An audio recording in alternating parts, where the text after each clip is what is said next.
The Lord be with you. And with your spirit. A reading from the Holy Gospel according to Saint Luke. Glory to you, O Lord.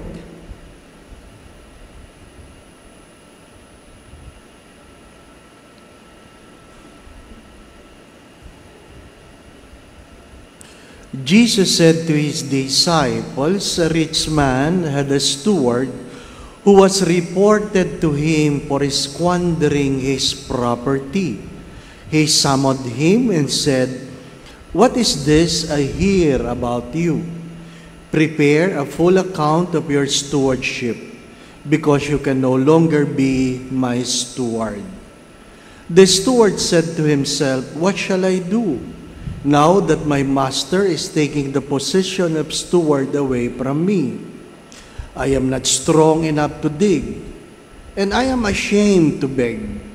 I know what I shall do, so that when I am removed from the stewardship, they may welcome me into their homes." He called in his master's debtor one by one. To the first he said, "How much do you owe my master?"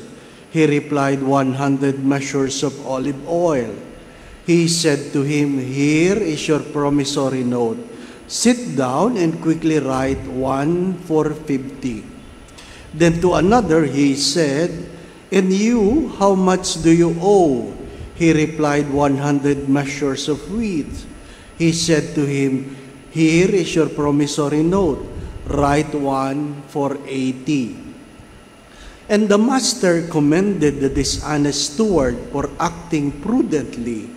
For the children of this world are more prudent in dealing with their own generations than the children of light."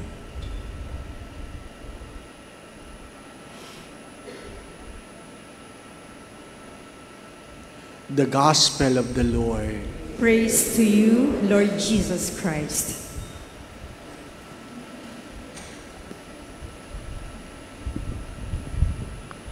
Not all popes are named Leo, and not all Leo are great.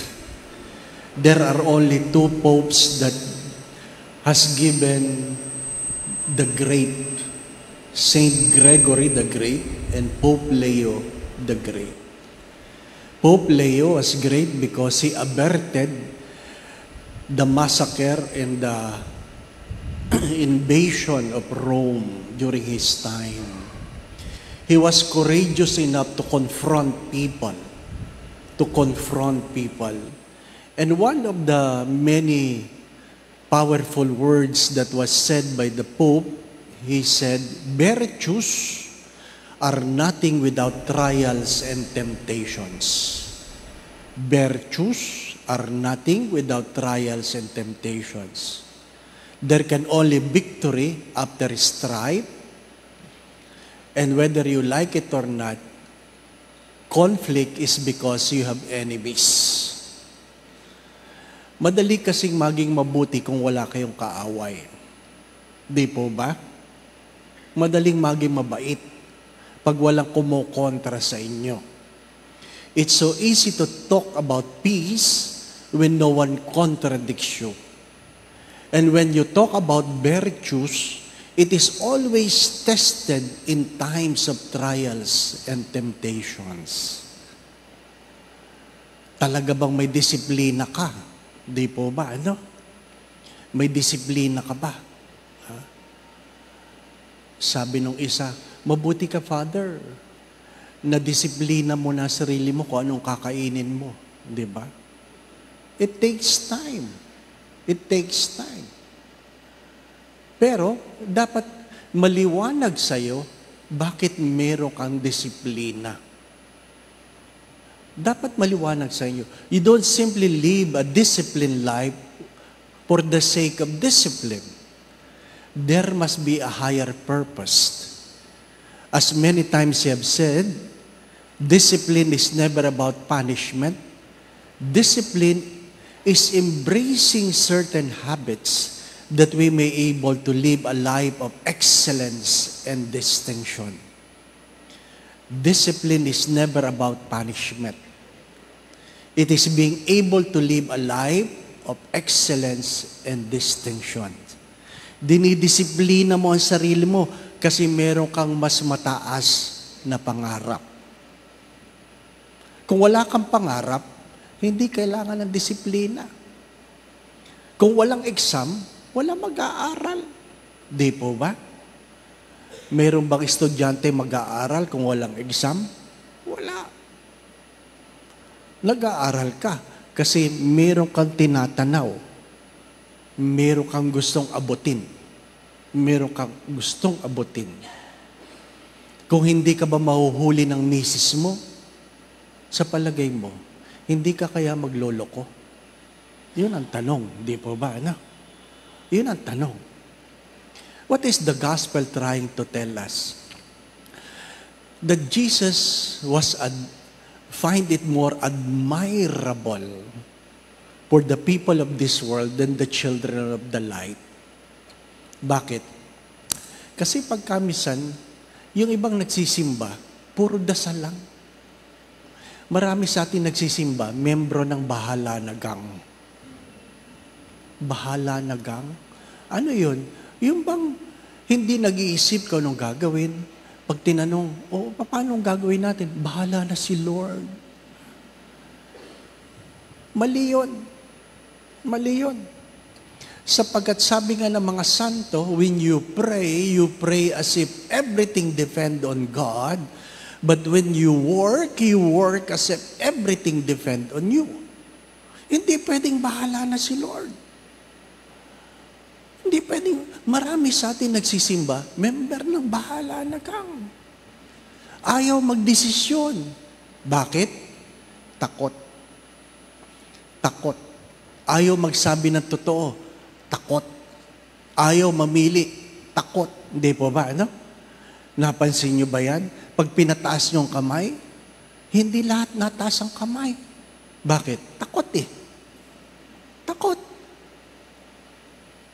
Hindi nila alam kung ano ang sagot, di po ba? Na? Pag pinapili, takot. Pero gusto lahat, masarap. Di ba? Sabi, mamili kayo. Ha? Gagawa ako. Isang grupo daga, isang grupo ibon. Mamili kayo. Sino gusto ng ibon? Taas ang kamay. Tumaas yung kamay ng iba. Tapos sabi, sino gusto ng daga? Taas lang kamay ng iba. Meron talagang natitira, hindi tumataas ang kamay. O kayo, ba't hindi tumaas ang kamay ninyo? Sabi, Lord, ano pong pinagkaiba ng ibon at daga? Sabi, yung ibon nakakalipad. Yung daga hindi nakakalipad pero nakakasuot-suot sa butas. Sabi, sinong ibon? Taas ang kamay na naman iba. Sinong gusto ng daga? Taas na naman iba. May natira pa rin. May natira pa rin. Kayo, ano balak niyo sa buhay niyo? Lord, gusto namin nakakalipad, pero gusto namin nakakasuot-suot. Wala sa plano ng Diyos yun eh. Pero may mga taong ayaw tumasa. Sige, gagawa tayo ng hayop na pwedeng lumipad, na pwedeng nagsusuot-suot. Ang tawag sa inyo, paniki. Di ba? Kasi pangit ng daga na nakakalipad. Di ba? Ano? Tapos tatanungin nyo, bakit ang pangit namin? Hindi kayo namili eh. Hindi po ba? Member ng bahala na gang. Hindi po ba? Ano? Mga minamahal na mga kapatid, hindi man lang nagtatanong, ano ang meron sa bukas? I always say this, not to make a choice is a choice by itself. Keep that in mind. Not to make a choice is a choice by itself. You might avoid making choices, but you can never avoid the consequences of not making a choice. At least sa Ebanghelyo, alam niya kung anong mawawala sa kanya. Alam niya na pag binitawan niya yung kanyang pinatong mula sa pautang ng kanyang amo, at least alam niya na pag ako ay natanggal sa trabaho, may tatanggap sa akin. Hindi niya sinabing, bahala na si Gang. Hindi ba, ano? Mananabi ako. Ay pinagalitan ako eh. Bakit? Gusto mag-asawa. Tinanong ko, maliwanag ba sa'yo kung anong gusto mo sa iyong mapapangasawa? Ang sagot ba naman sa akin, kahit sino, Father. Ano ka? Kahit sino pagang.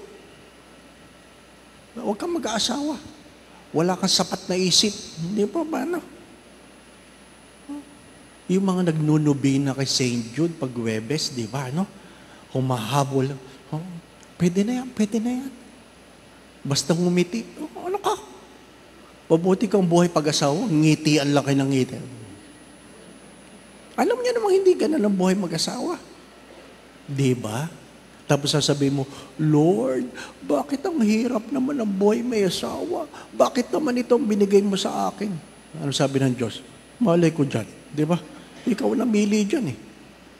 Sa dinami-dami ng pwedeng piliin. Di ba? No? Sabi naman ng isa, pero Father, wala namang namimili sa akin. Ano sagot ko? Ayusin mo sarili mo para kasama ka sa pinipili. Di ba ba? No? Ang hirap nung di ka nag-aayos, pero umaasa kang may pipili sa'yo. Ayusin mo. Ha? Mga minamahal na mga kabit. Ano ka? Di ba? Isipin natin mga minamahal na mga kapatid. Even the first reading would remind us, St. Paul reminded us that we have to make a choice. We have to make a choice. And when you make a choice, do not forget the purpose you have been created. Hindi bali ng hindi ako namili dahil alam ko kung anong aking ikabubuti. Ibig sabihin, pinili ko yung alam ko kung ano ikabubuti ko. Diba? Ano sabi ng mga babae? Nakakainis kasi, Father eh. Tuwing nagkikita kami mag-anak, palaging tanong sa akin ng aking mga pinsan, kailan ka mag-aasawa? Diba? Bakit nga ba ganun, ha? Bakit ba tinatanong ng mga kamag-anak ninyo, kailan ka mag-aasawa? Ano isasagot ko, Father? Sabihin ko sa kanila, huwag kayong makikialam. Ano po? Pag may nagtanong kailan ka mag-aasawa, magtanong ka rin. Ano itatanong ko, Father? Ikaw kaya? Kailan ka kaya mamamatay? Di ba? Bakit ba ang hilig nating makialam? At takot na takot tayo sa ibang tao kung ano sasabihin. Keep in mind, nakikiraan lang tayo. As I have said many times, according to St. Augustine, when you were born, God never asked for your consent. But you can never be saved without your consent. Heaven is a choice, my brothers and sisters. Heaven is a choice. Amen. My dear friends, my brothers and sisters, there are problems that you can sleep over. Itulog mo lang, maayos din yan. But there are problems you need to confront. You need to address, or else it will become a bigger problem. May mga problemang pwede niyong pabayaan, pero may mga problemang kailangan niyong harapin. Kasi kung hindi niyo hinaharapin, baka lumalang yung problema. Ano yung mga problemang hindi naman dapat pagnilayan? Yung mga problemang gawa-gawa niyo lang. Tulad ng, Father, pinagninilayan ko, bibili ba ako ng bagong iPhone 15? Ha? Pati ako, binubulabog nyo tungkol dyan. Tigilan nyo yung mga kalokohan yan. Ano pa?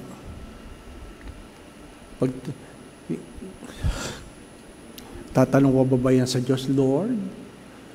Ano, iPhone 15? Di ba, ano?